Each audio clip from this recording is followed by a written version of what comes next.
Hello and welcome to our video, 10 informations you need to know about yesterday. In this video, we'll be covering some of the most important events that took place yesterday, giving you a quick summary of each one. Biden and NI to keep the peace. Upon landing in Belfast on Air Force One, Joe Biden was welcomed by Rishi Sunak, amid a significant police presence, as the US president commences a 4-day trip to Northern Ireland and the Republic of Ireland, in commemoration of the 25th anniversary of the Good Friday Agreement peace treaty. When questioned about his primary aim for the journey, Biden stated, ensuring that the Irish Accords and the Windsor Agreement remain intact, maintaining peace is the primary objective. The Irish Times confirmed that Biden is not anticipated to apply pressure to reopen Stormont during his visit. New banking crisis threat. The International Monetary Fund cautioned yesterday that financial instability could lead to a worldwide recession, prompting world leaders to convene and examine the possibility of a new banking crisis.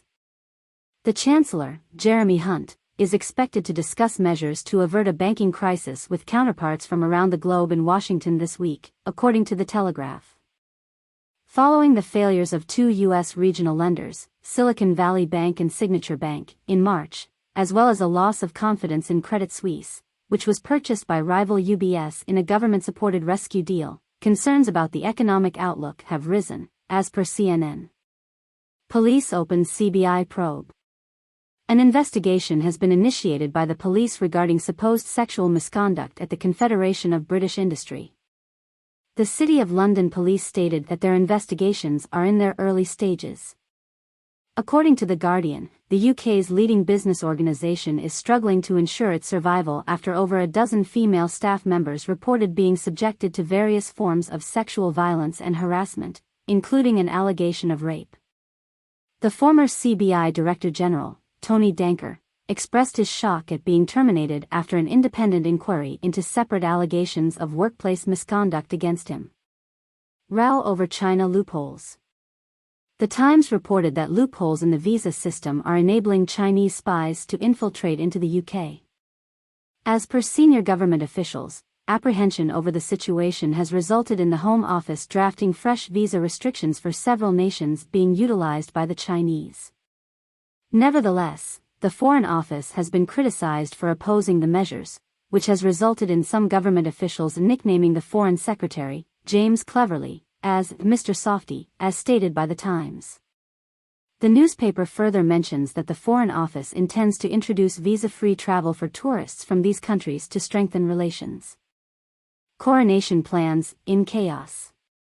According to the Daily Mirror, the King's coronation has been thrown into disarray after lengthy rehearsals. With only 3 weeks remaining, organizers are struggling to address a litany of significant problems, as per the paper. These include the fact that seating arrangements are yet to be finalized because Prince Harry and Meghan have not confirmed their presence, disagreements over the procession route, and concerns that the King may trip over his intricate robes in front of a global TV audience of 100 million. The paper stated that organizers are now in a race against time to resolve these issues. London phone theft epidemic. Metro reported that London is experiencing a spike in phone theft, with 91,000 incidents of stolen phones being reported last year. This equates to 248 cases per day, or one every 360 seconds. The paper added that only 2% of these cases resulted in the recovery of the devices. According to information released by the Metropolitan Police to Green Smartphones, Westminster is the London area where individuals are most likely to have their phones stolen. Sutton and Bexley had the lowest reported cases of phone theft in the capital. Care costs force parents out of work.